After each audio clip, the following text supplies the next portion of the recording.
हम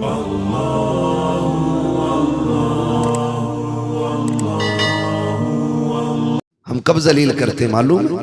जब चंद टकों की औकात बेटों की हो जाती है ना, इधर उधर की दलाली करके लाख 1.5 लाख जेब में आ जाते हैं, फिर कहते हैं तुमने क्या इकट्ठा किया था? हमारी जिंदगी देखो, साल में 10 लाख बैंक बैलेंस हो गया है, साल में 8 लाख हो गया है, तुमने पूरी जिंदगी में हमें क्या दिया है? नादान तू उनसे बात कर रहा है जिनकी एक रात की कीमत तेरी पूरी जिंदगी नहीं हो सकती है, जिनकी एक नींद की कीमत तेरी पूरी जिंदगी नहीं हो सकती है। उस बाप को जलील करने पे लगा है, उसके आगे मीटर लगा के कहता है तूने क्या कमाया है? जानता है इसने क्या कमाया है? इसके कारनामे पूछना चाहता है तो कान खोल के सुन, पूछ कभी पड़ोसी से मेरे बाप ने जिंदगी में क्या किया है, वो बताएगा। जब तू दुनिया में आया डॉक्टरों ने ये कह दिया था कि इस बच्चे के दिल में छेद है, ये बचने वाला नहीं है। उस वक्त तेरे बाप की हालत ये थी, दुनिया सर्दी के मौसम में कंबल लपेट के सोया करती थी, लेकिन ये सर्दी में तुझे बगल में छुपा करके कभी इस डॉक्टर के पास, कभी उस डॉक्टर के पास, कभी इस तबीब के पास, कभी उस हकीम के पास, कभी इस दरगाह जाता था, कभी उस मजार जाता था, कभी इस पीर के पास था, कभी उस पीर के पास था, और सबसे कहता था मेरे बेटे की जिंदगी बचा दो, मेरे बेटे की जिंदगी बचा दो। तुझे क्या पता है इसने तुझे क्या दिया है? जानता है जब डॉक्टरों ने ये कह दिया था कि बचने वाला नहीं है, तब बाप ने ये कहा था डॉक्टर मेरा दिल निकाल ले ताकि मेरे बेटे का दिल बाकी रह सके। अपनी जिंदगी देके तेरे बाप ने तुझे जिंदगी की सौगात अता की।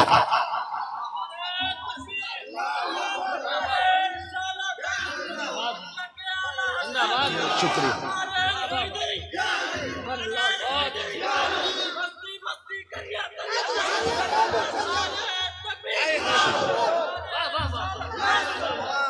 ओ भाई, हम अपने बाप का कद नापने चले, उससे कहते तूने क्या किया है, उससे पूछते हो तुम।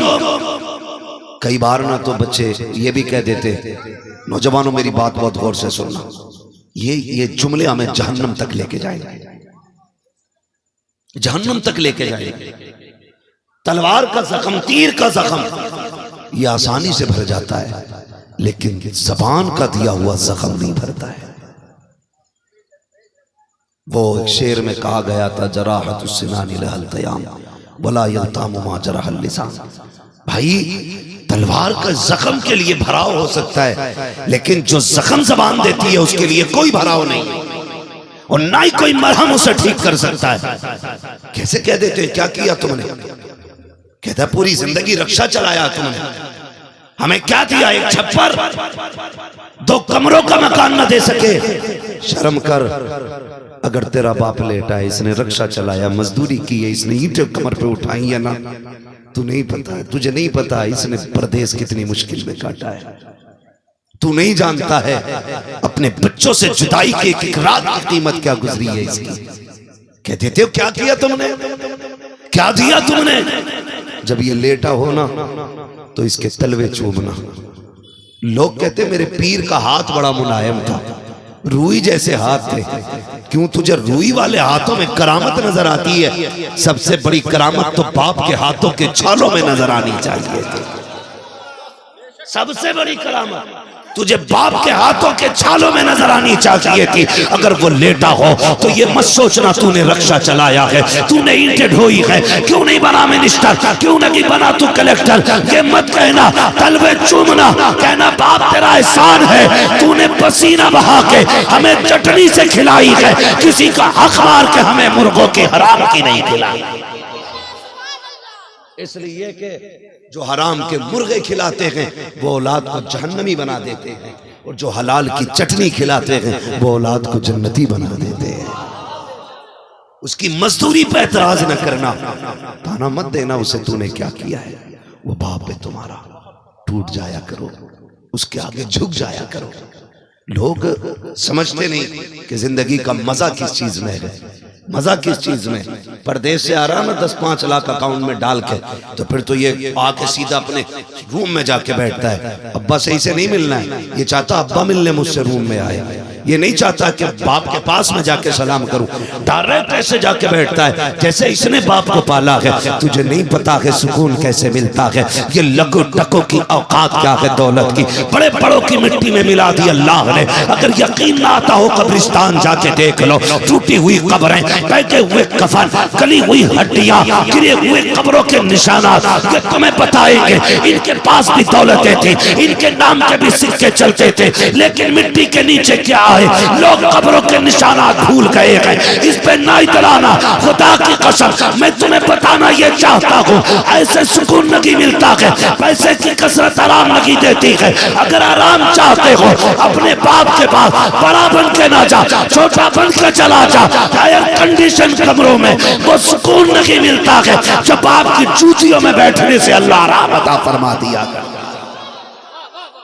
हाँ, क़यामत बर्पा होती है जब बाप नहीं होता है, मुश्किल होती है जिंदगी जब बाप नहीं होता है। हमें क्या पता, हमने तो होश संभाला तो बाप था, जवान हुए तो बाप था, शादी हो गई बाप था, बुढ़ापे को आगे बाप था। हमें क्या एहसास है? कभी उन बच्चों से पूछो जिनको बाप बचपन में छोड़ के चला जाता है कि जवानी कितनी मुश्किल से हाथ आती है। बाप के होते हुए 18 साल किधर गुजर गए पता ही नहीं चलता, और बाप चला जाए तो 10 साल हाथ नहीं आते, हाथ नहीं आते। बाप इतनी बड़ी दौलत है, इतनी बड़ी दौलत है, खुदा की कसम वो जिंदगी लौटा के औलाद पालता है, जिंदगी लौटा के औलाद पालता है। एयरपोर्ट पे खड़ा था, मैंने देखा वो जुदाई का मंजर, कोई परदेश जा रहा था, एयरपोर्ट पे मैंने अपनी आंखों से देखा बच्ची बार बार बाप से जुदा की जा रही थी, फिर दौड़ के लिपट जाती थी जाकर के। खुदा की कसम ऐसा लग रहा था अगर जनाजा किसी को देखना है तो परदेश जाते हुए बाप को आकर के एयरपोर्ट पे देखे। जनाजे की रुखसती पे जैसे लोग रोया करते हैं, वैसे बाप की रुखसती पे परदेश जाते वक्त औलाद रोया करती है। पूछते हो क्या किया बाप ने? अरे पूरी जिंदगी लगा देता है औलाद पे, वो पूरी जिंदगी। हमने क्या दिया बदले में? लानतें, गालियां, धक्के और बची कुची उसकी जिंदगी के पिछले दिनों के उसको ताने दे दे करके हम मार देते। नहीं, बाप के आगे जुबान नहीं खोलनी है, नहीं खोलनी है बाप के आगे जुबान, गूंगे हो जाया करो, मत बोला करो बाप के आगे।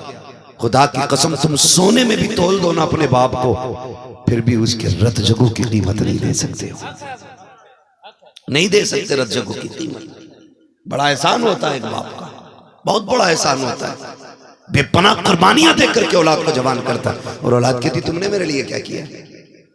माँ कुछ कह देती है तो डांट के कहते हो मुंह बंद रखा कर, तेरी आवाज मुझे बुरी लगती है। होश के नाखून ले होश के, खुदा की रहमत को तू बुरी आवाज कहता है? जिस दिन ये सफेद कफन में लिपट के चले गए ना, तेरे कान तरस जाएंगे, तुझे इतनी मीठी आवाज नहीं मिलेगी, नहीं मिल सकती इतनी मीठी आवाज। माँ नहीं बोलती है, माँ के लहजे में जिब्रील बोला करता है। सिर्फ माँ नहीं बोलती है, माँ बोलती है, ऐसा लगता है जैसे जन्नत से किसी के गुनगुनाने के तरानों की सदाएं आ रही है। तू कहता मुझे मजा नहीं आता, तेरी आवाज से नफरत है, जबान को ताला लगा। जिस आवाज को तू नफरत कह रहा है ये नकारा खुदा होती है। अगर ये बोलती है खुदा की रहमतें आती हैं, अगर ये मुस्कुराती है ऐसा लगता जन्नत की खिड़कियां खुल गई हो। अगर ये आंचल फैला देती है खुदा की कसम ऐसा लगता है कोई दुपट्टा नहीं, कोई कपड़ा नहीं, खुदा की रहमत का शामियाना हमारे सर पे आ गया। इनको कहते हो बंद रखा कर मुंह को?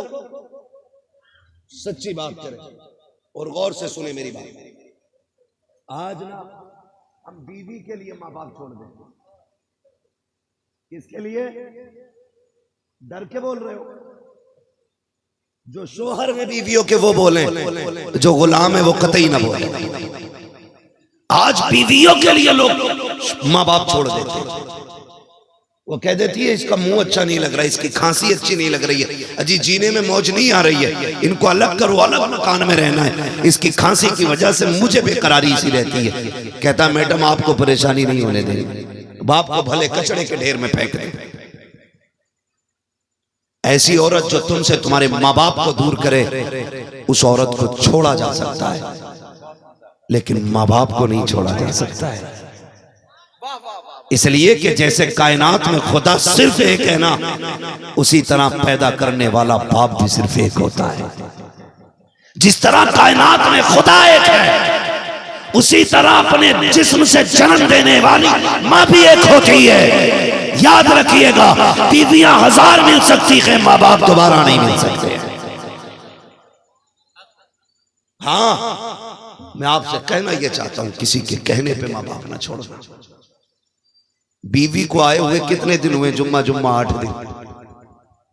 माँ बाप ने तुझे कितने सालों से पाला है? भूल गए? तुम्हें याद नहीं रहा तो याद दिला दूं। जब तुम 3 साल के 5 साल के थे और तुम खेलते हुए दूर निकल जाते थे ना, तो ये माँ दरवाजे पे आ जाती थी और कोई ऐसा फर्द नहीं होता था जिससे पूछती नहीं थी, तुमने मेरा गुड्डू देखा हो तो बताओ, इधर मेरा कहीं भूरा हो तो बताओ, मेरा लाल इधर गुजरा हो तो बताओ। है कोई ऐसे शख्स जो गुजर गया और माँ ने पूछा ना हो? जब लोग ये कह के चले जाते कि मिला हमने नहीं देखा, फिर माँ दुपट्टा डाल के घर से निकल आती थी, एक एक कौना छानती थी, मेरा लाल कहाँ है, मेरा शहजादा कहाँ है। कितनी तलाश के बाद जब तुम मिलते थे, फिर उस वक्त माँ की मुस्कान देखने की होती थी। वो मारती भी थी तो प्यार से मारती थी, वो डांटती भी थी तो सीने से लगा के डांटती थी। अल्लाह अकबर, ऐसा प्यार करने वाला कहाँ से लाओगे? कहाँ से लाओगे इतनी चाहतें लुटाने वाला? हाँ हाँ, हम रातों के मुसाफिर हैं, अक्सर रातों में सफर होता है। मैंने चौक में किसी बेटे को खड़ा नहीं देखा जो ये कह देता बाप के इंतजार में खड़ा हूँ। मैंने सैकड़े बापों को देखा है जो चौक में खड़े थे, हमने कब बैठो गाड़ी में, कहा नहीं हाफिज जी आप जाइए। मैंने कहा क्यों खड़े हो? कहा बेटा नहीं आया है इसलिए आके खड़ा हो गया हूँ ताकि बेटा आ जाए। अल्लाह अकबर, तुम काम से लेट आते हो तो बाप बिस्तर छोड़ के निकल आता है और रात के 3 बजे आते हो, पहली दस्तक दरवाजे पे होती है, दोबारा आवाज देने की जरूरत नहीं पड़ती, अंदर से माँ की आवाज आ जाती है, ठहर जा बेटे भी दरवाजा खोलती हो। कौन है जो तुम्हारे लिए रात भर जागेगा? कौन है जो माँ बाप के सिवा तुम्हारी राहें तकेगा? हाँ हाँ, आज माँ से ऊंचे लहजे में बात करते हो, बाप को चेहरा बिगाड़ के दिखाते हो। ओ होश के नाखून लो, अगर तुम रात में आते हो, माँ कहती है जल्दी खाना खा ले, अब तक मैंने तेरे बगैर खाना नहीं खाया है। कहते हो तू खा लिया कर, मुझे मेरा इंतजार न किया कर, तुम्हें होश नहीं है। आज माँ के तो इंतजार हो रहा है, जब तक तू आ नहीं जाता है माँ खाना नहीं खाती है। जिस दिन ये इंतकाल कर जाएगी तेरी मर्जी है, तू 3 बजे आना, 2 बजे आना, 4 बजे आना, किसी को दस्तरखान पे तेरा इंतजार नहीं होगा, कोई तेरी राह नहीं देखेगा। यहाँ तक कि तेरी अपनी बीवी भी चादर ओढ़ के सो जाएगी, सोचेगी आएगा तो खुद खा लेगा। कोई बेवकूफ तो नहीं है, कोई नादान तो नहीं है, ये सोच करके बीवियां भी सो जाती हैं। खुदा की कसम, जो तेरे बगैर न खा सकती है न सो सकती है दुनिया के अंदर, उस जात को सिर्फ वाहिद माँ कहा जाता है, माँ कहा जाता है। आज उन्हीं को जलील कर देते हो, बात बात में ताने दे देते हो। खुदा की कसम, माँ जैसी दौलत नहीं मिलने वाली, बाप जैसी शफकतों का पहाड़ नहीं मिलने वाला। इन दोनों जातों का जवाब नहीं है, इन दोनों जातों का जवाब नहीं है। कभी तेज लहजे में इनसे बात न करना, कभी अकड़ के गुस्से में इनसे बात न करना, कभी इन्हें गलत जवाब न देना। इनके आगे ऐसे खड़े रहा करो जैसे खादिम अपने आका के आगे खड़ा रहता है। तुम तो औलाद हो ना, हम तो बेटे हैं ना। एक शख्स एक पौधा भी आंगन में लगाता है, उम्मीद होती है कि जब ये बड़ा होगा इसके साए में बैठेंगे, हवाएं मिलेंगी, साया मिलेगा। अगर एक शख्स दरख्त भी इस नियत से लगाता है कि हमें साया मिलेगा, तो बाप औलाद को कितनी उम्मीदों से पालता होगा, कितनी आरज़ुओं से पालता होगा, कितने ख्वाब सजाए होंगे उसने बेटे के साथ। वो ये कहता नहीं होगा ये जवान होगा तो मेरी बुढ़ापे की लाठी बनेगा, ये मेरी कमजोरी के दौर में मेरी मजबूती और पावर बनेगा। ये नहीं सोचा होगा बाप ने? हाँ सोचता है हर बाप, लेकिन हमने नहीं सोचा कि इसने हमें अपने सहारे के लिए पाला है। लोग कहते हैं अब्बा लालच करता है तुमसे, तो क्या गलत करता अगर लालच भी करता है बाप? तो क्या गलत करता है वो अगर तुमसे कोई भलाई की उम्मीद भी रखता है? तो यार 4 दिन कुत्ते को रोटी खिला दो तो वो मालिक के सामने किसी को भौंकने नहीं देता। तुझे तो बचपन से उंगली पकड़ के चलना सिखाया है बाप ने। जब तेरे मुंह में दांत नहीं थे तो अपने मुंह से चबा के खिलाया है बाप ने। आज कहता है इन्हें लालच हो गया है। हाँ, इनका हक बनता है ये तुझसे लालच करें, इनका हक है ये तेरे साथ अपने मतलब की बात करें, इसलिए कि जब तू कुछ नहीं था उस वक्त तेरे लिए ये सब कुछ था। आज अगर ये कुछ नहीं रहे हैं तो तुझे सब कुछ बनना पड़ेगा इनके लिए। बड़ी दौलत होते माँ बाप। अल्लाह से दुआएं मांगा करो, मालिक हमारे माँ बाप को सलामत रखा। आमीन कह दे। बुरी लग रही है ना बातें, क्योंकि अक्सर 90% मुआशरा हमारा इस बीमारी का मरीज है, इसी बीमारी में मुब्तला है 90% मुआशरा। हालात देखे, दुआएं मांगा करो अल्लाह से किसी की मां ना जाए। तुम नहीं जानते माएँ चली जाती हैं तो जिंदगी कितनी अकेली होती है, कितनी तन्हा तन्हा हो जाती है जिंदगी, कितनी उदास हो जाती है जिंदगी। बेटा कह के दुनिया आवाज देगी लेकिन लहजे में माँ वाली शफकत नहीं दिखेगी। ये रहमतें तो खुदा ने सिर्फ माँ के लहजे में रखी हैं। और आज फिलिस्तीन के बच्चे, उससे पहले बर्मा की कहानी, उससे पहले कश्मीर की कहानी, ऐसी कितनी दास्तानें हैं जो हमें रिश्तों का एहसास दिलाती है, जो हमें रिश्तों का एहसास दिलाती है। एक बच्ची ने एक दिन फोन करके कहा था, कभी इस मौजू पे भी बात कर, लोग दूसरी शादी बड़ी जल्दी कर लेते। मैंने कहा फिर क्या परेशानी है, जब शरीयत ने हक दिया दूसरे निकाह का तो बेटी तुझे क्या एतराज है। उसने कहा बात ये नहीं, एतराज दूसरी और तीसरे निकाह से नहीं है। उसने कहा बात यह है मेरी माँ का इंतकाल हुआ, मेरी उम्र अभी 11 साल है, मेरे साथ एक 8 साल का मेरा भाई भी है। कहते माँ के इंतकाल के 6 महीने के बाद मेरे बाप ने दूसरा निकाह कर लिया। कहते वो उसी बीवी के साथ रहते हैं, हमें देखने तक नहीं आते हैं। अपने भाई को मैं कैसे पाल रही हूं अंदाजा कर सकते हो, मेरी उम्र खुद 11 साल है। कम से कम मर्दों को इतना तो समझा दो कि जानवरों को भी रिश्ते का ख्याल होता है, इन्हें इंसानों को रिश्ते का ख्याल क्यों नहीं है। ये कड़वी सच्चाई है हमारे मुआशरे की, कड़वी सच्चाई है। अगर निकाह करना चाहता है कर, तेरी मर्जी है, हक दिया शरीयत ने, लेकिन औलाद के साथ ना इंसाफी नहीं। अगर तुम बच्चों के साथ ना इंसाफी करोगे अल्लाह खाल उधेड़ देगा कब्र में डाल के, कोई बचाने वाला नसीब नहीं होगा, कोई नहीं आएगा बचाने के लिए। तेरी कब्र में तुझे जाना है, मेरी कब्र में मुझे जाना है। और ये कौम जो शबे बारात में, शबे कद्र में सिर्फ ऊपर अगरबत्ती लगाती है, उससे क्या उम्मीद रखते हो ये बख्शवा लेंगे? गलत नहीं कह रहा हूं, सिर्फ ऊपर अगरबत्ती लगाई, लाइट लगाई, निकल गए। 1000 बल्ब ऊपर लगा ले, उसका अंदर फायदा कुछ नहीं होना है। अंदर फायदा कब होगा? भले ऊपर बल्ब लगा ना लगा, कब्र पे जा, कुरान की चंद आयतें पढ़, हाथ उठा के कब्र वाले को बख्श दे। ऊपर अंधेरा हो या ना हो, कब्र के अंदर खुदा की रहमतों से उजाला होना शुरू हो जाएगा। लेकिन हम तो यही सोचते हैं कि बस ऊपर अगरबत्ती लगा दो। किसके लिए भाई?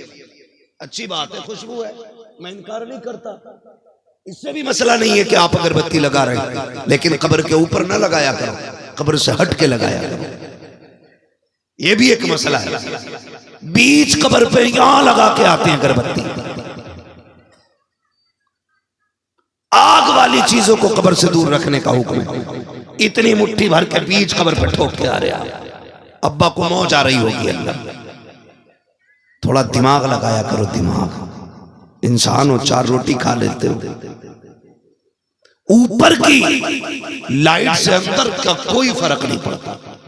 फर्क तो तब पड़ता है जब तुम दुरूद पढ़ के कब्र वाले को बख्शो और मदीने वाला चेहरे से पर्दा हटा दे, खुदा की कसम पूरी कब्र के अंदर रोशनी फैल जाए। तो ये मत सोचना हमारा ही हक है औलाद पे, औलाद का भी आप पे कूटे जाओगे पकड़ के अब्बा लोगो जिस दिन फंस गए।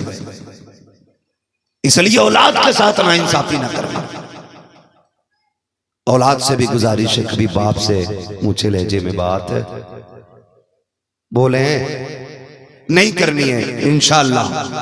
सारे बोले इंशाअल्लाह, और जोर से बोले इंशाअल्लाह। मैं समझूंगा अगर आज के बाद किसी माँ को इज्जत मिल गई ना तो ये जलसा कराना भी कामयाब हो जाएगा, जलसे में आना भी कामयाब हो जाएगा। ये असल बात होती है, ये असल होती है कि किसी ना किसी के दिल के अंदर तब्दीली आ जाए। मैंने कहा था बद्दुआ लहजों की मोहताज नहीं होती, अल्फाज की मोहताज नहीं होती, हाथ उठने की मोहताज नहीं होती। ख्याल करना किसी का दिल नहीं टूटना चाहिए। दिल कैसे टूट जाता है? सारे भाई बराबर तो नहीं होते ना, कोई अमीर होता है और कोई दोनों तरह के होते हैं ना। एक भाई ऐसा होता है जिसे अल्लाह ने दौलत से नवाज दिया, वो बड़ा हो गया। एक ऐसा होता है जो मजदूरी करते करते अभी कमजोर ही रह गए। जब कभी किसी अमीर के घर मेहमान आते हैं तो गरीब से कहता भैया जरा आज अंदर ना आना। कहा क्यों? का मेरी बेटी को देखने वाले लोग आ रहे। भैया आज घर में मत आना, मेरे बेटे को देखने वाले लोग आ रहे। तूने तो ये सोच के कहा कि ये कमजोर है, गरीब है, इसके कपड़े, इसकी हालत देख के लोग मेरी इज्जत पे उंगलियां उठाएंगे, इसका भाई है। तुमने ये सोच के कहा, लेकिन उसके दिल को एक झटका लगा और वो अंदर टूट गया। तुम्हें खबर तक नहीं हुई, वो टूट गया। अब तू 1 लाख अगरबत्तियां मजार पे जला, 7,000 चादरें जाके चढ़ा दे मजार पे, कुछ नहीं होने वाला है, इसलिए कि तू भाई का दिल तोड़ चुका है, अपनों का दिल तोड़ चुका है। कभी जब गुर्बत की बुनियाद पर किसी अपने को साइड किया जाता है तो दिल टूट जाता है, उसका दिल टूट जाता है। लोग कहते हैं पता नहीं क्या हो गया, बीमारी आ गई है, मुसीबतें हैं, अल्लाह ने सब कुछ दिया है, दवा भी महंगी खा रहे। नादान, ये बात दवा की नहीं है, हवा नहीं बदली है। अगर हवा की वजह से तू बीमार होता तो एक झोंका सिर्फ तुझे नहीं लगा है, कितने लोगों को लग के आया है। इससे इंफेक्शन फैलना होता, पूरी बस्ती में फैला होता। जितनों से हवा गुजर के आई है सारे बीमार हो गए होते, लेकिन ये तेरा बीमार होना हवा की वजह से नहीं है, मौसम की वजह से नहीं है। गौर करके तो देख, कहीं किसी की हाय तो नहीं लग गई है, किसी की आह तो नहीं निकल गई है, कहीं तेरे लहजों से कोई टूट तो नहीं गया है, तेरे रवैये से कोई जलील तो नहीं हो गया है। खुदा की कसम, तुझे बीमार इस हवा ने नहीं किया है, किसी की बद्दुआ ने कर दिया है। इसलिए दवा बदले ना बदले, हवा बदले ना बदले, लेकिन ख्याल रखना अपनों के सामने तेरे तेवर नहीं बदलने चाहिए, तेवर नहीं बदलने चाहिए। अपनों को जलील न करना, अपनों को जलील न करना। ये बड़े कीमती लोग होते, बड़े कीमती लोग होते। जब दवाएं काम ना करे तो फिर अपनों की दुआएं लिया करो। किसकी दुआएं बोल सकते हैं? अपनों की दुआएं लिया करें। कैसे? बस आखिरी बात है मेरी, वो मैं बात खत्म करने लगा हूं 3-4 मिनट में, बस तवज्जो फरमाइएगा। अपनों की दुआएं कैसे काम आती हैं सुने। अक्सर बड़े बनने का ख्वाब इंसान को परदेश ले जाता है, यही है ना?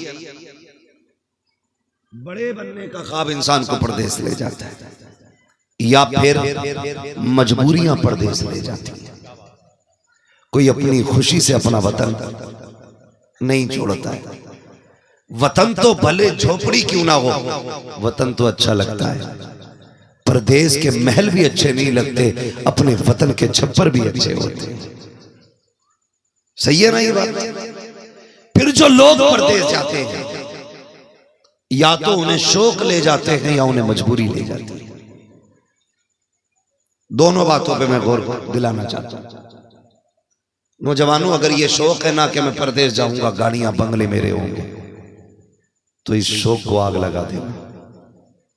इसलिए कि जब तुम 10 साल के बाद पलट के आओगे ना, तो जो तुम्हारे बचपन के यार होंगे वो बूढ़े हो चुके होंगे, जो तुम्हारी गलियां कच्ची थी वो पक्की हो चुकी होंगी, जो दरख्त जवान थे वो बूढ़े हो गए होंगे, और कितने ऐसे रिश्तेदार होंगे जो कब्रिस्तान जा चुके होंगे। तुम्हारी दौलत ना पुरानी गलियां ला सकती है, ना पुराने यार ला सकती है, ना पुराना दौर ला सकती है, ना गुजरे हुए माँ बाप के साथ के पल और लम्हे ला सकती है। ये गाड़ी, ये महल, ये शोहरत, ये पिछला वक्त नहीं देंगे, पिछला वक्त नहीं देंगे।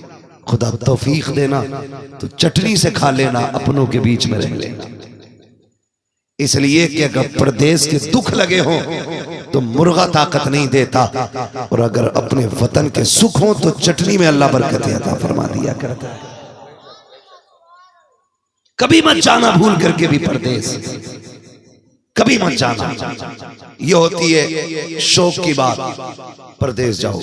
एक होती है मजबूरी, बहन जवान हो गई, भाई को परदेश जाना है, बेटी जवान होने लगी, बाप को परदेश जाना है। क्यों? क्योंकि ये कौम के अंदर ऐसे कुत्ते पल रहे हैं, उस वक्त तक किसी की बेटी कबूल नहीं करते जब तक इन कुत्तों को 10 लाख का टुकड़ा न पड़ जाए। ऐसे भी जलील समाज में है। ऐसे लोगों के लिए मेरे पास कोई शराफत का जुमला नहीं। उससे बड़ा बदबख्त कुत्ता जलील कौन होगा जो बेटी के साथ 10 लाख के पैकेज का भी सवाल करता हो। जिस दिन अपने आंगन में बेटी आएगी ना, तब पता चलेगा। जिस दिन तुम अपनी बेटी रुखसत करोगे तब एहसास होगा बेटी क्या होती है। मैं कहता हूं जिसने बेटी दे दी उसने सब कुछ दे दिया। जिसने बेटी दे दी उसने सब कुछ दे दिया। वो सब कुछ दे चुका है जो बेटी दे चुका है। इसलिए अब किसी को मजबूर ना करना कि वो बेटी के साथ उसके खर्चे के 10 लाख भी दे, सोने के लिए बेड भी दे, खाने के लिए बर्तन भी दे, पहनने के लिए कपड़े भी दे, और रहने के लिए घर के अंदर फर्नीचर और इंतजाम भी कराए। ऐसा कभी ना करना। अल्लाह से बस इतनी दुआ करना, मालिक नेक सीरत नेक सूरत बीवी अता फरमा। जिसे नेक सीरत बीवी मिल जाए वो सबसे बड़ा धनी आदमी होता है। सबसे बड़ा खुशनसीब है वो जिसे नेक सीरत बीवी मिल जाए। तवज्जो है मैं जो कह रहा था आपसे? मैंने ये कहा था कि रिश्तों को तोड़ देते हम लोग। गरीबी हमें अपनों से दूर करने का सबब बना लेते हम लोग। गलत सोचते हैं। खुदा की कसम, कमजोर को सीने से लगाने का नाम जो है ना, वो जन्नत में जाने का टिकट है। गरीबों को निभा जाने का नाम जन्नत में जाने का टिकट है। इसका मतलब ये नहीं है रब ने आपको 4 पैसे दे दिए तो किसी का दिल तोड़ दे, किसी को जलील करे। हाँ, मैंने जो आयत करीमा पढ़ी थी, लक़द काना लकुम फ़ी रसूलिल्लाहि उस्वतुन हसना, मेरे महबूब की जिंदगी आपके लिए बेहतरीन नमूना आ गया। हुजूर के किरदार को अपनाने की कोशिश करें, हुजूर के दिए हुए दीन को अपनाने की कोशिश करें जो दीन मुस्तफ़ा ने हमें अता किया गया। कोशिश ये करें उस दीन पे हम मजबूती से अमल करेंगे, अपनों के रिश्ते निभाएंगे, अपने लोगों को राजी करेंगे और किसी को भी कोई घमंड नहीं देंगे। मैं बात कर रहा था, बंदा परदेश गया कमाने के लिए। जब परदेश गया ना, उसको बीमारी लग गई। चेकअप करने के बाद पता चला उसको कैंसर हो गया है। जब कैंसर की बात सुनी, इलाज के लिए हॉस्पिटल गया। डॉक्टरों ने जब चेकअप किया, कहने लगे कैंसर लास्ट स्टेज में है, अब बचने का कोई रास्ता नहीं है, अब दवा काम नहीं करेगी। अगर काम आएगी तो किसी वली की दुआ काम आ सकती है, किसी बुजुर्ग के जुमले काम आ जाएंगे। गया अल्लाह वाले के पास, कहा मौत के मुंह में हूँ, बताइए क्या किया जाए। डॉक्टरों ने लाइलाज कर दिया है। कहने लगे कहाँ का रहने वाला है? कहा फला मुल्क का। कहा क्या बात है? कहा कैंसर है, डॉक्टर कहते मरने वाला है। उसने कहा परेशान क्यों होता है, अपने मुल्क वापस चला जा। कहा करना क्या है? कहा 3 महीने अपने रिश्तेदारों को रोटियां खिला, दावतें करके खिला, उनको 3 महीने तक खिला, फिर वापस आना। उसने कहा डॉक्टर कह चुके हैं 1.5 महीने में खत्म हो जाएगा। उसने कहा क्या जानता है, ये डॉक्टर तो पागल होते हैं, जिंदगी देने वाले डॉक्टर नहीं होते हैं। जिंदगी देने वाला खुदा हुआ करता है, खुदा होता है। आया अपने वतन, खिलाया रिश्तेदारों को, 3 महीने के बाद गया, चेकअप कराया, कोई बीमारी नहीं थी। डॉक्टर कहने लगे ये इलाज कैसा हुआ? उसने कहा था खुदा की कसम तुम्हारे पास इसका कोई इलाज ना था, इसका इलाज मदीने वाले मुस्तफा की हदीसों से हो गया।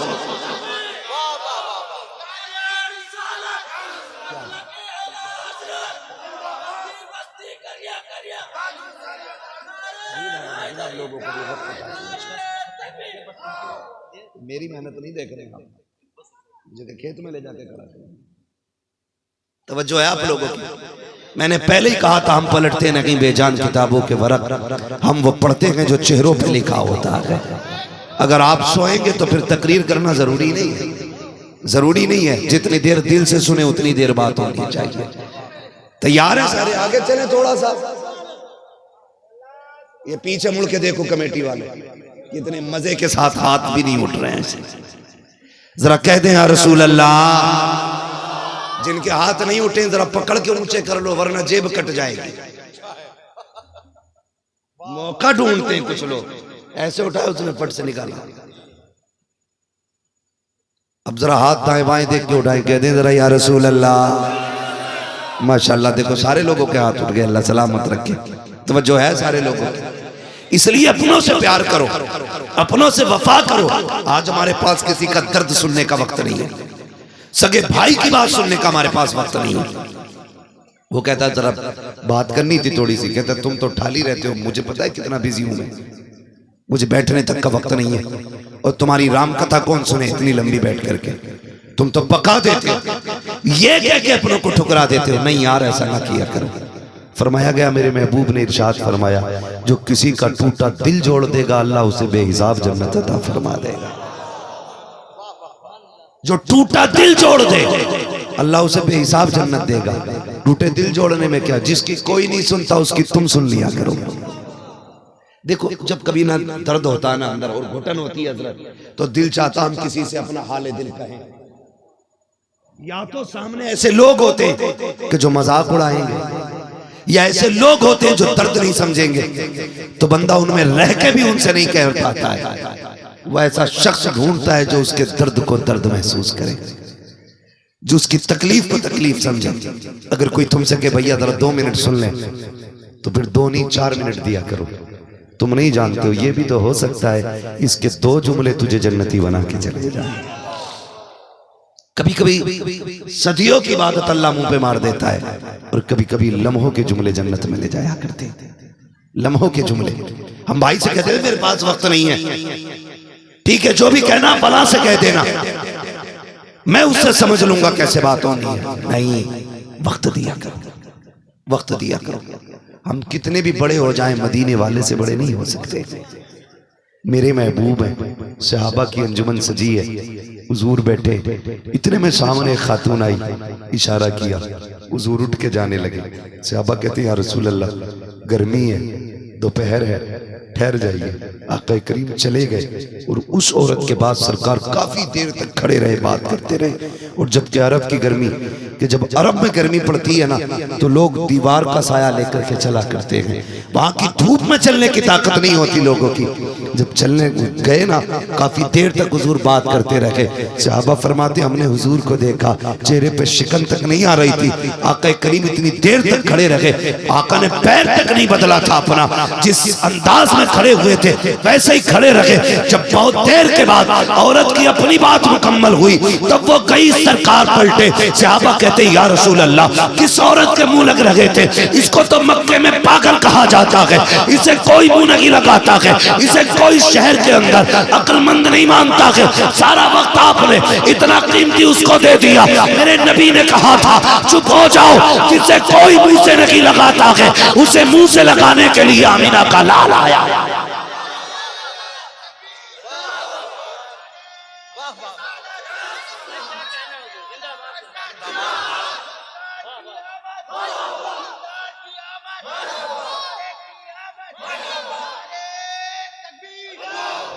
मुंह लगा लिया करो यार, बातें कर लिया करो। जुमले बड़े सख्त रहते हैं, बड़े सख्त जुमले रहते हैं। रोजमर्रा की आप जिंदगी देखें, सारे लोग फैमिली से जुड़े लोग हैं, फैमिली से जुड़े लोग हैं। मियाँ बीवी के साथ कसर नहीं कर रहे हैं, बीवी मियाँ के साथ कोई कसर नहीं छोड़ रही। वो कह रही है कि जब से तेरे घर में आई हूं मुसीबत के सिवा कुछ नहीं देखा। और ये भी कह रहा तुझसे बेहतर था कोई कुत्ता लाके पाल लेता। मतलब कोई किसी के साथ रवादारी के साथ, एक इंसानियत के साथ जिंदगी गुजारने तैयार नहीं, एक दूसरे को ताना देने पे लगे पड़े।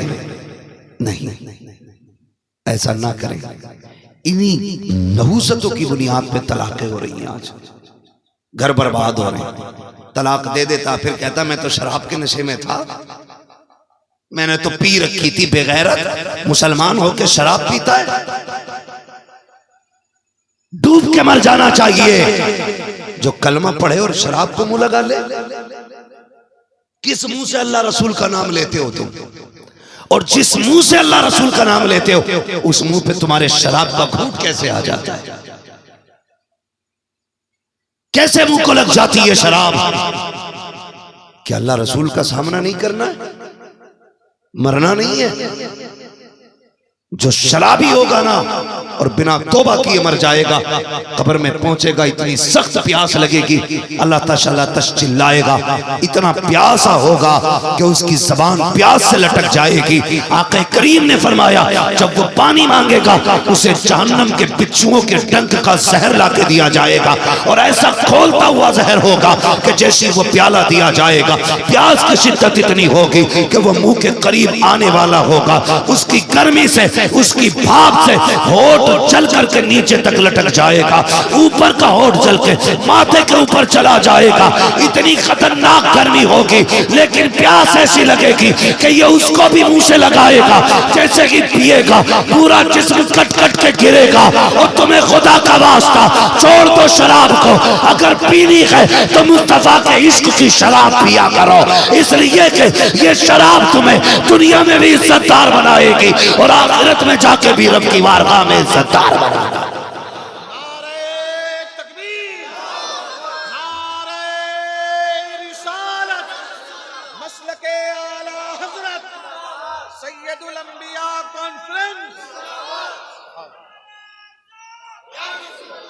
नहीं मेरे नौजवानों, मत जाना इसके करीब, मत पीना। तुम हुजूर के गुलाम हो, तुम मुस्तफा के गुलाम हो, तुम वो हो जिनके लिए रब ने कौसर का इंतजाम किया है। तुम तो वो हो जिनके लिए जन्नत में नहरें निकाली गई हैं। तुम तो वो हो जिनके लिए शराब तहूर का इंतजाम किया गया। तुम अपने रब की मशीयत को समझो। वो तो कहता मैंने तुम्हारे लिए शराब तहूर की नहर जारी की, तुम वो पीते हो जिसे पी के नाली में पड़े रहते हो। तुम वो पीते हो जिसे पीने के बाद खंजीर जैसी खसरतें आ जाती हैं। वो तो तुम्हें रोकता है, लेकिन तुम समझते क्यों नहीं अपने रब की मशीयत को? क्यों नहीं जानना चाहते तुम अपने हुदूद और अपने दायरों को और अपनी हद को तुम क्यों नहीं समझना चाहते? क्या ये गलत नहीं हो रहा है? शराब के पार्टी के नाम पे, शादी के नाम पे, यारों के नाम पे, महफिलों के नाम पे, बर्थडे के नाम पे शराब की बोतलें खोली जा रही है। हुजूर के गुलाम और नशे के करीब। अल्लाह की कसम खा के कहता हूं उस क्वालिटी वाली आज शराब किसी मार्केट में नहीं है जो हुजूर के जमाने में शराब चलती थी। लेकिन जैसे ही मेरे नबी ने कहा लोगों शराब हराम कर दी गई है, तो जिनके होठों तक आ गए थे जाम उन्होंने तोड़ दिए थे। जिनके मुंह के अंदर शराब का घूंट था ना, ये नहीं सोचा था लाओ मुंह में आ गई है, हुजूर ने अभी तो कहलवाया इसे तो पी ले जो है। नहीं, जैसी खबर आई शराब हराम कर दी गई है, तो जिनके मुंह में थी कुल्लियां कर दी, जिनके होठों पे थी जाम तोड़ दिए, जिनके मटकों में रखी थी लाके नालियों में। सहाबा फरमाते हैं जिस दिन शराब की हुर्मत आई थी तो शराब नालियों में पानी की तरह बह रही थी। यहूद और नसारा ने आके कहा था आज ये शराब इतनी कीमती तुम पानी में क्यों बहा रहे हो? कहा हमारे नबी ने इसे हराम कह दिया है, इसलिए हम इसको पानी में बहा रहे हैं। कहा कितने बेवकूफ हो, इसे बेच दोगे इसका पैसा मिल जाएगा, बहाओ तो मत, नुकसान से बच जाओगे। सहाबा ने कहा खबरदार वो जबान न चलाना जिसे मुस्तफा नजर से गिराते, हम उसकी दौलत से भी नफरत करते हैं, उसकी मालियत से भी नफरत। तुम कैसे कहते हो गुलामी ये रसूल में मौत भी कबूल है? अगर ये दावा सच्चा है तो कभी शराब के करीब न जाना। वादा करें इंशाअल्लाह कभी नहीं जाएगा करीब। सारे वादा करें ताकि अगर कोई पीता भी हो तो वो राज रह जाए। ये नहीं कि जो वादा कर रहा उसमें पिए। मैं इसलिए कह रहा हूं ना पीने वाले भी वादा करें ताकि पीने वालों के राज पे पर्दा रह जाए। शराब तो कभी नहीं पिएंगे इंशाअल्लाह, कभी नहीं पिएंगे। अल्लाह हमारी नस्ल को इस मनहूस शय से दूर फरमा दे। इसने तबाह करके रख दिया हमारे माशरे को। तलाक दे देता, कहता रास्ता निकालो कोई। कहा क्यों? कितनी दी थी? 3। कैसे कि शराब के नशे में था। गधे तुझे ये भी पता कितनी दी थी और नशे में भी था? ये झूठ है। अगर इतना नशा था कि अक्ल जाती रही तो तुझे ये कैसे पता चला 3 दिए? या ये भी कैसे पता चला कि तुझे तलाक दी है? झूठ बोलते। ये नौबत इसलिए आ रही है क्योंकि हमने मुस्तफा का तरीका नहीं अपनाया। तरीका नहीं अपनाया। मैं मर्दों से गुजारिश करूंगा, औरतों के साथ वो रवैया इख्तियार करो जो मेरे नबी ने खदीजतुल कुबरा के साथ इख्तियार किया, जो आयशा सिद्दीका के साथ मेरे नबी ने जिंदगी के लम्हे गुजारे थे, जो अज़वाज मुतहहरात के साथ मुस्तफा की जिंदगी के लम्हे गुजरे। ऐसे आप बीवियों के साथ रवैया करो। और बीवियों से गुजारिश करूंगा, आप शोहरों के साथ ऐसे रहो जैसे खदीजा मेरे नबी के साथ रही है, फातिमा अली के साथ रही है। ऐसे जिंदगी गुजारो, फिर देखो अल्लाह तुम्हारे घर के अंदर जन्नत की महक अता फरमा देगा। आंगन तुम्हारा होगा, नजारे जन्नत के होंगे। करेंगे इंशाअल्लाह, ऐसा ही करेंगे इंशाअल्लाह। बहनों से गुजारिश है, शोहर से झगड़ा हो जाए, चलो लड़ाई हो सकती है, गर्मा गर्मी हो सकती है, दोनों तरफ से मिजाज नहीं भी मिल सकता है, लेकिन एक दूसरे के लिए बद्दुआ न करना, एक दूसरे को बदतमीज ना बोलना। वक्ती तौर की नाराजी तो अच्छी भी लगती है, रूठ जाना मनाना भी अच्छा लगता है, लेकिन किसी के लिए हाथ उठा के बद्दुआएं देना ये कतई अच्छा नहीं लगता है। किसी को बदतमीज बोलना ये बिल्कुल अच्छा नहीं लगता है। जिंदगी ऐसे नहीं गुजरती है, ऐसे नहीं गुजरती है जिंदगी। शोहर जा रहा है कमाने के लिए, हाथ उठा के करी कभी लौट के ना आए तू, ये ना कहे तुझे नहीं पता अगर ये कफन में लिपट गया कोई तुझे इज्जत की निगाह से देखने वाला नसीब नहीं होगा। और तू जो कह रहा तुझसे बेहतर था कुत्ता पाल लेता, तू भी जरा जबान को लगाम दे। सोच तो सही, इतना गुस्सा तेरा। ठीक है, मानते हैं तू मर्द है, रिजालु कव्वामून अलन निसा, मर्दों को औरतों पे हाकिम बनाया गया है, लेकिन गाली देने के लिए तो नहीं, मारने के लिए तो नहीं, सितम करने के लिए तो नहीं। हुकूमत चला, और हुकूमत सितम से नहीं, हुकूमत प्यार से चला करती है, हुकूमत मोहब्बत से चला करती है। जो सितम के जरिए होती वो हुकूमत नहीं, तानाशाही होती है, वो जुल्म होता है। आपको हुकूमत के लिए पैदा किया गया, तानाशाही के लिए नहीं। समझ गए मेरे जुमले? बुरी तो नहीं लग रही आपको? कभी ये सोच रहे हो ये मौलवी औरतों को सर पे बिठाने आया? नहीं, मैं चाहता हूं हर घर जन्नत का नमूना नजर आना चाहिए, हर घर से मुस्तफा के किरदार की महक आनी चाहिए, मेरी यही तमन्ना। तो आप भी ना ये ना कहा करो कि कुत्ता पालना बेहतर था तेरे नाम का। सुने जरा, आप जब सुबह उठते हो बिस्तर से, कभी गौर भी किया करो यार। डायरेक्ट गुस्सा करना, गाली देना, मारना शुरू कर देते। सुबह उठे तो फ्रेश हुए, खाया पिया, निकल गए, जो लुंगी आपने उतारी जहां पड़ी थी वहीं फेंकी आपने। रात के कपड़े आपने तय नहीं किए थे, आपने यूं उतार के यूं छोड़ दिए थे। आप जिस बिस्तर से उठे थे उसकी आपने चादर नहीं संभाली थी, जिस कंबल जिस रजाई को ओढ़ के आप लेटे थे आपने उसकी तय नहीं की थी। रात भर में जितना कचरा अपने कमरे में किया था आपने सफाई नहीं की थी। आप तो खुद साफ करके नाश्ता टेबल पर लगाता, खा पी के निकल गए। बताओ जब शाम को आए तो बिस्तर वैसे ही था जैसे छोड़ के गए थे? बोलो, कपड़े वहीं पड़े थे जहां तुमने छोड़े थे? आपके स्लीपर वैसे उल्टी सीधी पड़ी थी जैसे तुम छोड़ के गए थे? नहीं, जब आते हो तो बिस्तर करीने से लगा होता है। जो कपड़े तुमने फेंके थे वो साइड से रखे होते हैं, जो गंदगी तुम छोड़ के गए थे वो साफ हो गई है। ये किसने की है? ये इसी ने की है जो 3 बार कबूल कबूल कहने के बाद तेरे बिस्तर पे आके बैठ गई, तेरी मर्जी के मुताबिक चलती रही। तूने कहा उठ तो उठ जाती है, तूने कहा बैठ तो बैठ जाती है, तूने कहा चल तो चलने लग जाती है, तूने कहा सो तो सो जाती है, तूने कहा जाग तो जागती है। तू ये कहता है पानी ला तो पानी ला के देती है। तेरी बीमारी में, अपनी बीमारी में ये तेरा ख्याल करती है, उससे इतना झगड़ा क्यों? खुदा की कसम ये तेरे घर के अंदर सहमत बन के नहीं आई, बल्कि खुदा की रहमत बन के तेरे घर में आई। इसलिए इससे मुंह बिगाड़ के बात न कर, इससे प्यार से बात कर। और यही तरीका मेरे नबी ने सिखाया है। जब मियाँ बीवी के रिश्ते अच्छे होंगे तो औलाद के अंदर जहनी तनाव नहीं आने वाला है। माँ बाप लड़ते हैं और जिंदगी बर्बाद होती है औलाद की। इसके बहुत सारे नुकसानात हैं तिब्बी नुक्ता नजर से, मुझे उस पर बात नहीं करनी है, बस इतना समझाना चाहता हूं सबसे ज्यादा जरूरी है लोगों के दिलों का ख्याल रखना। किसी का दिल नहीं टूटना चाहिए, किसी का दिल नहीं टूटना चाहिए।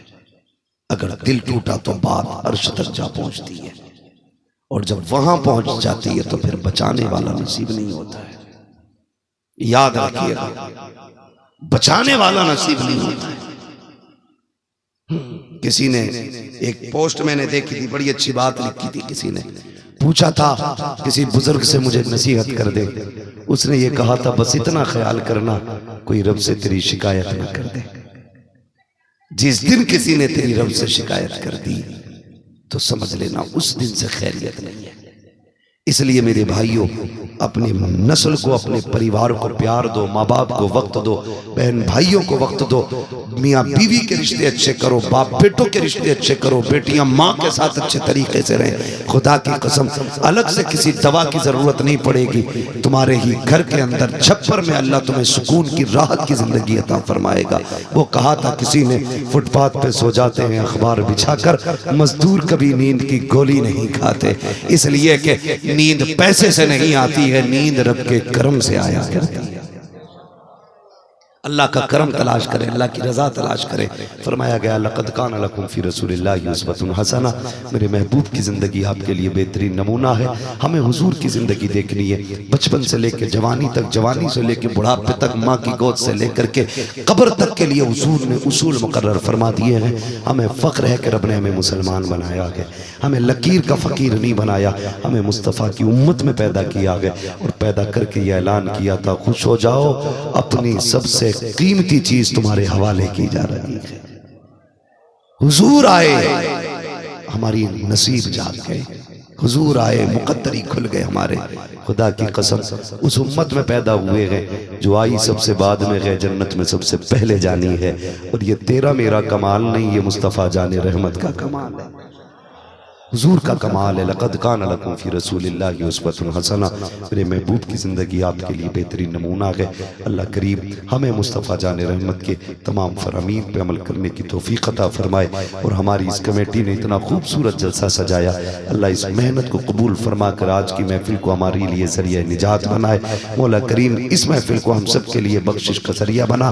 बस जो हुए गलात उनको माफ़ फरमाए रब्बे कायनात।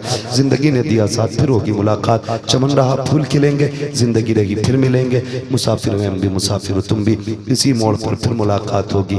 फकीरान आए सदा कर चले, सदा खुश रहो ये दुआ कर चले। सारे लोग कलमा शरीफ पढ़ लीजिएगा, ला इलाहा, और जोर से ला इलाहा इल्लल्लाहु मुहम्मदुर रसूलुल्लाह व मा अलैना इल्लल बलाग। अस्सलामु अलैकुम।